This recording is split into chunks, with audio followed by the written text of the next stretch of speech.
What's up, docs? I'm the Pillbug, and I am really fucking tired because I had to get up earlier than I usually do just to get these videos out because I forgot to record them earlier in the week. But for now, welcome back to Friendsim. We're moving on to Volume 9 of Gaze is Cool and Temper's Hot. Hot. Whoa, what the fuck is this? Is this a poorly drawn shrubbery? Okay. I don't remember them adding mucus to the beginning screens, but alright. Part of you has always been taken with the idea of purchasing a one-way train ticket to anywhere and boarding it without looking back. Or, in your current case, stowing away without looking back. Details. The idea had always seemed so idyllic. No strings, no obligations, just you and your journey, the wind in your hair and the taste of freedom on your lips. Your little daydream didn't exactly involve careening across a perilous extraterrestrial landscape, but then you have always liked to think of yourself as the kind of person who's open to new experiences.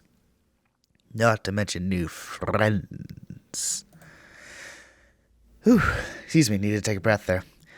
In practice, though, this tastes less like freedom and more like noxious muck, which is what you're currently surrounded by. Ugh. It's not unlike the slime that was in Skylar's Recuperaku, except that slime was weirdly soothing and this is prickly and burny and uncomfortable. You'd thought you were being smart by sticking on board, jumping into some sort of cargo carriage. Oh, how wrong you'd been. The trade-off for not being caught, then maimed, and or killed for your blood color is apparently this. You almost would have preferred the maiming. God, you're used to taking a beating by now. Speaking of maiming, I'll get to you later. Yo. I killed people with your girlfriend in the last episodes. What the fuck? What the hell? Hey! Hey, what the hell? Oi!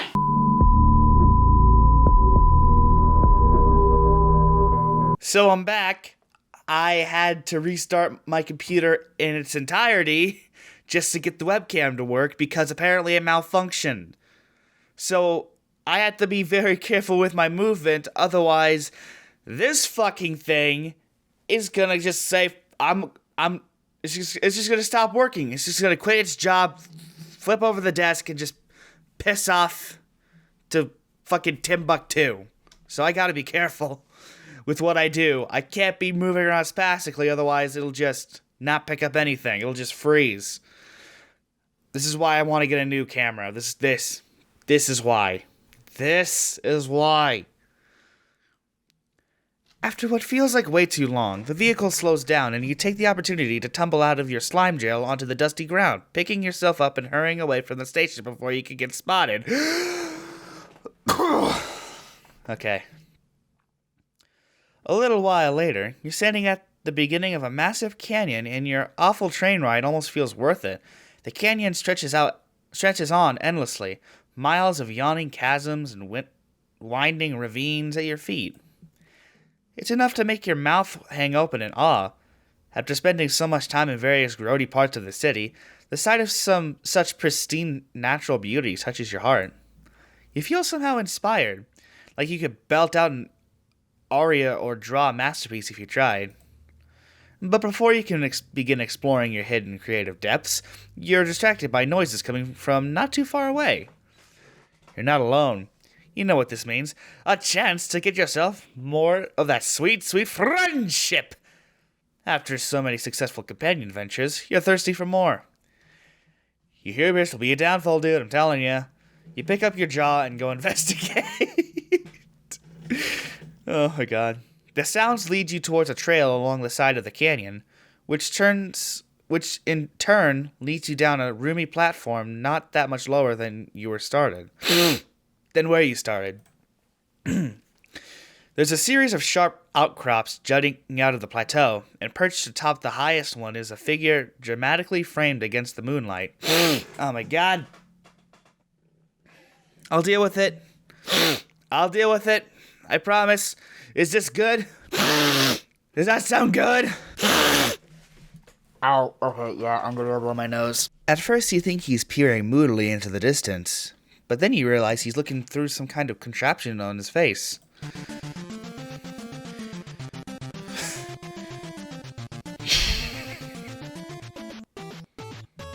My audio's still recording? Yeah, we're good. Recording coordinates. You look around. There doesn't seem to be anyone else here, so what you heard was this fellow muttering to himself, you guess. I see. He's so wrapped up in whatever it is that he's doing that he hasn't noticed it yet. This is gonna be the episode of Gross Sounds, isn't it? This guy has got to be hankering after some company. Being all by his lonesome out here in the middle of nowhere. You're sure of it. Well, knowing what Azdaja does, I don't think that's a good idea. So, let's just wave and say... let's just wave and say hello. Sporting your most winning smile, you call out a greeting and give a jaunty wave. That gets his attention. Well, well, well. Would you look at what the Purbeast dragged in? Are you lost? That depends on your definition of lost. You prefer to think of whatever you're doing as taking the scenic route, just, like, indefinitely. Your new acquaintance and hopefully soon-to-be pal snorts unimpressed. It wouldn't be better if you did that somewhere else. Better for me, I mean, which is the most important issue currently at hand, let's face it. I still have preparations to make, and I'm running out of time. You're kind of cramping my style here. Preparations? For the game, obviously. It's starting any minute now. You have no idea what he's talking about. Seriously? You don't know about dual strifers? Well, you're even more of an empty-headed pleb than I thought. That's not a very fair thing to say. Sure, you might have had a bit of a habit of running headfirst into stupidly dangerous situations, but there's no reason for him to assume... Your voice is drowned out by a crackling sound. He's levitating down from this perch towards you, sparks of energy stirring the sand up into a cloud. After meeting Sarab and Cuprum, you've come to expect psionic powers from trolls with yellow blood by now, but it still kind of takes you aback. You stumble backwards, falling on your ass. The troll is unbothered by your spill, continuing to address you while you're sprawled on the ground. I'll explain. Dual Strife is pitting Alternia's best and brightest against each other in a timed event designed to reveal the most skilled among the group. Which would be me, of course. That goes without saying. He tells you a bunch of other stuff about game mechanics that, to be honest, go straight over your head. He's apparently not in enough of a rush that he can't stop what he's doing to outline his plans to you, some random passerby. It's a fairly detailed manner at that. He seems so pleased to have an audience, actually. Wow, this friendship is barely even off the ground and you're already doing great. You get back on your feet and nod again, along sagely? I don't know. Pretending to understand all his rambling and strategy and whatnot.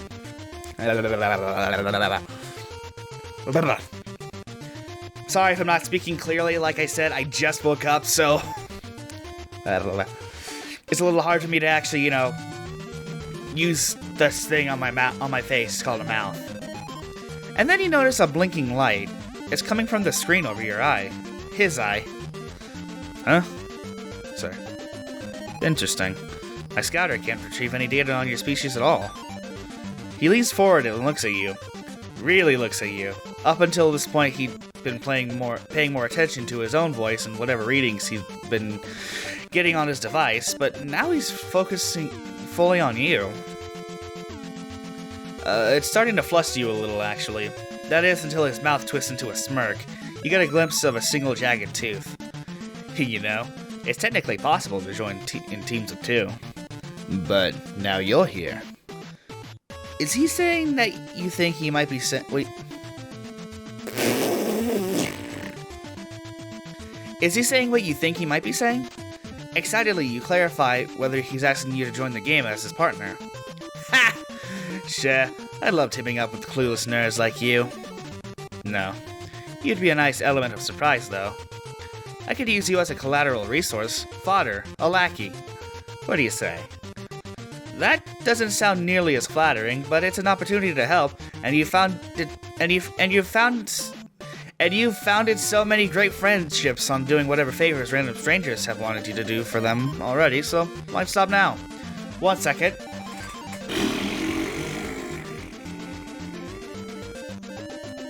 I'm hoping that raspberrying will help get rid of all the mush in my mouth.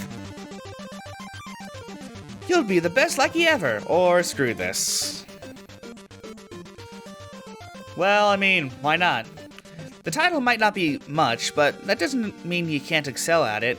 You tell him you accept his offer. Excellent. By the way, I'm Azdaja and Nelax, but you must have known that already. You're not sure why you would. Maybe he's some kind of big shot? Come to think of it, the name does ring a bell. You've heard it before, when you were in the middle of infiltrating a bandit hideout with the mercenary, Conil. You met my mate Sprit? You must have gotten on a good side, or you wouldn't be standing here talking to me. Because you'd be minced into the ground finer than grub paste. He's grinning like he's proud and fond about Conil being the sort of girl who'd make mincemeat out of someone as soon as speak to them. Okay? If he wasn't talking about her literally murdering you, you might find this reaction endearing. Hang on, if he already has a partner, why isn't she here? Azdaja's expression sours abruptly. My partner isn't here because she didn't make our agreed upon Rendezvous time? What the fuck does that mean? He says the word partner in an overdone, exasperative huff, as if he thinks she might be listening from behind a boulder somewhere and he can somehow shame her into appearing. You remember that Polypus said about mercenary duos often being quadranted pairs, i.e. romantically involved. Did his girlfriend stand him up? Yikes. Maybe it's better that you haven't been promoted to partner status if it meant being involved in another couple's spat. You've had quite enough of that already. You hope that they aren't fighting. I swear to God, it feels like the tip of my tongue is like magnetized to like the top part of my mouth, and it's just it makes it hard to speak. Azdaja glares at you. The exact nature of our quadrant is none of your business, frankly. Now come on, we're wasting time. He steps off the edge of the plateau, descending into a crackle of energy and floating you into the canyon along with him. It's a terrifying ride, but the view it affords is pretty amazing. Seeing you reach the bottom, we should keep going. There's someone else in this valley. We'll get the drop on them if we move fast. He grins confidently, his coat flapping behind him. There isn't any wind down here, though. Is he flapping his own coat with his scythe for dramatic effect? First blood to Nelax. You blink. Tentatively, you repeat, blood? Yes, blood. He says it the same way he enunciated the same... He says it the same way he enunciated the name of his competition earlier, like it should have been painfully obvious. Like I told you, our aim is to take out our opposition. Swiftly and painfully. To win, we have to be the last team standing in this entire canyon. Weren't you listening when I explained earlier? God damn it. You'd been proceeding under the assumption that this was some kind of elaborate competitive LARP. Like, solve some puzzles, get out of the giant canyon before the other guy type of deal. Perhaps arm wrestling your competitors into submission if you run into them, but no, this game involves actual violence. I'm surprised you're surprised. You probably wouldn't be surprised. You've been on Alternia long enough now to discern that. Boy, trolls sure do love killing each other. You've made friends with plenty of trolls who have less bloodthirsty hobbies, though. You ask him whether he's even considered getting into excessive bodily force poetry or streaming sick beats. Please, you're kidding, right? Now is no time for joking around. Don't tell me you're already getting frosty strut pods. I can't even work with someone with such a flimsy sense of conviction. You reassure him that, no, of course not, your strut pods are as toasty as all heck, but he's no longer paying attention to you. His scouter glints. There. Sorry. There! He flashes past you before you can blink, riding the waves of his sigh to a collection of rocks sitting behind you. Target acquired. Nice try thinking you could outsmart me by laying in wait and launching an ambush. Cowardly move. And sloppy. Very sloppy. Like the movement of my tongue right now. That's not a euphemism. Now prepare to get owned. Resistance is futile. Oh fuck. Abruptly, Azdaja freezes. You hesitate, unsure as to what sort of threat you're dealing with here. But then a troll girl with a cerulean blue symbol on her shirt pops from behind the rocks. She giggles menacingly, making Azdaja turn towards you. His expression is blank. His nifty brain power is now under your competitor's control. To echo Azdaja's sentiment, oh fuck! You need to do something fast. You have the harebrained thought that maybe you can grab Azdaja and physically wrest him from her control. You launch yourself towards them in a mad dash, attempting to call out a chilling battle cry, but it comes out as more of a pathetically broken yell. The girl laughs again. Azdaja's eyes flash bright, brighter than you've seen so far, almost blinding. Oh hell, those are straight up eye lasers, aren't they? And they're really powerful, holy shit! You've met some strong trolls, but this kind of power is something else. If Azdaja were a character in a video game, and you were to assign him to a quantifiable number of measure his power, some kind of level perhaps that would be, well, it would be very high, is all you're saying. DBZ reference! Oh, Jesus! Azdaja's lasers shoot at a point above you, scoring a deep gash into the rock and sending rubble toppling downwards. You reach down, grabbing at Azdaja's coat. You have to get out of here! The girl doesn't stop you, merely leaping out of the way of the certain doom that's hurtling rapidly towards you. You think you see something out of the corner of your eye, some last-ditch hope at not getting squashed, as flat as a grub cake. You race towards it. Whoa, what's this? Your first thought when you next open your eyes is that death has finally come to tenderly cradle you in its sweet, loving embrace. I'm dead, I'm dead, I'm dead, I'm dead, I died, I'm dead.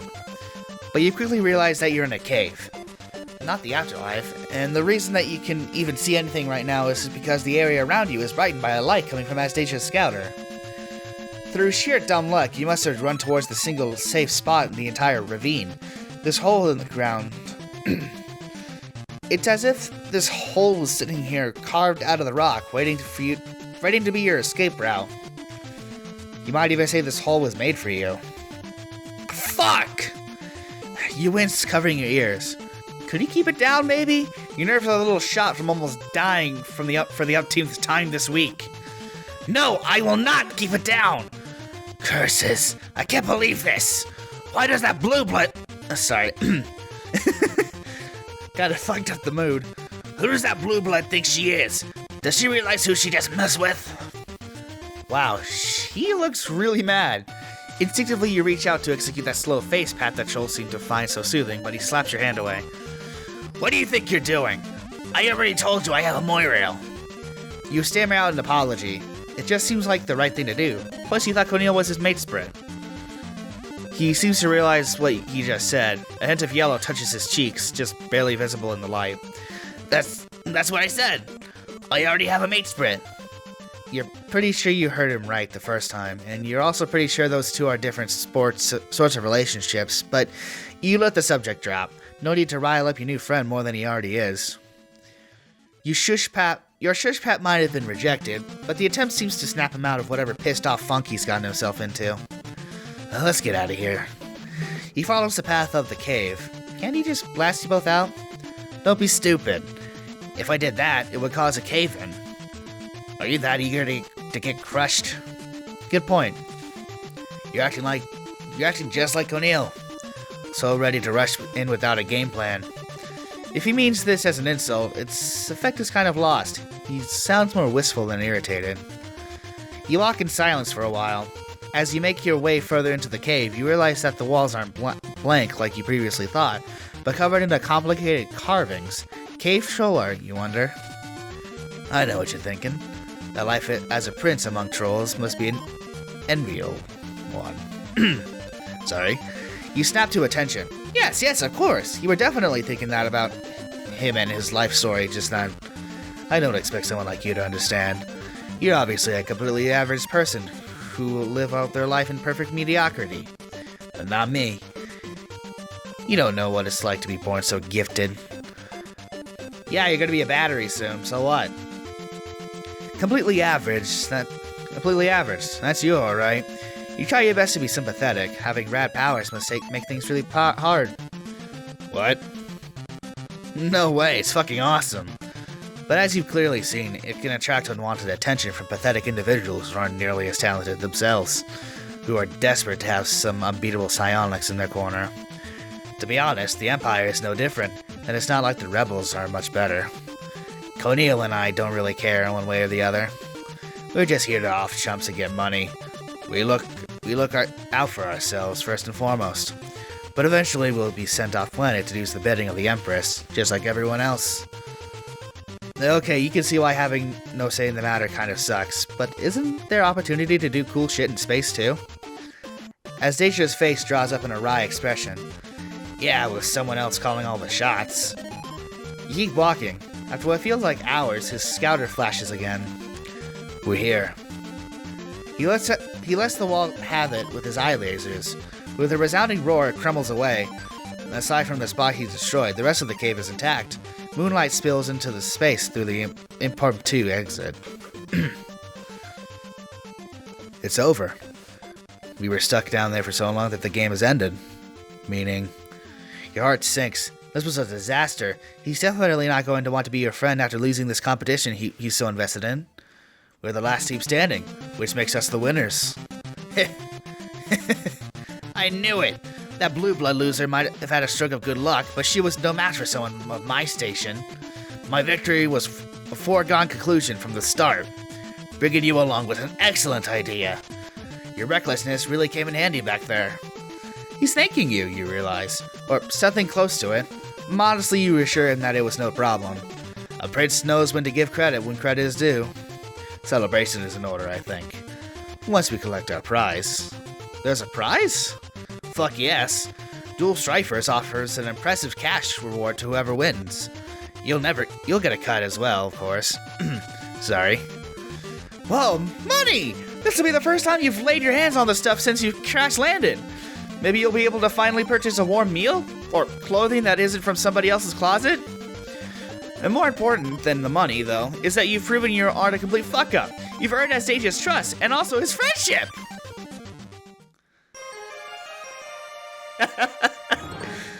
Dollar bills! Victory, baby! That was horrible, I'm sorry.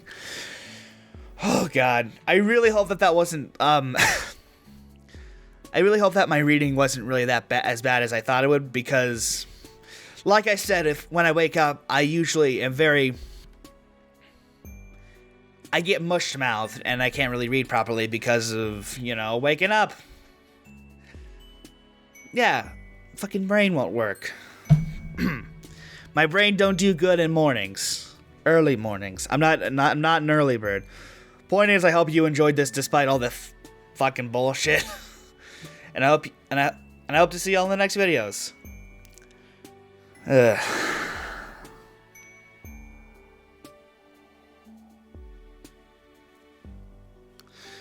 Let's try that again.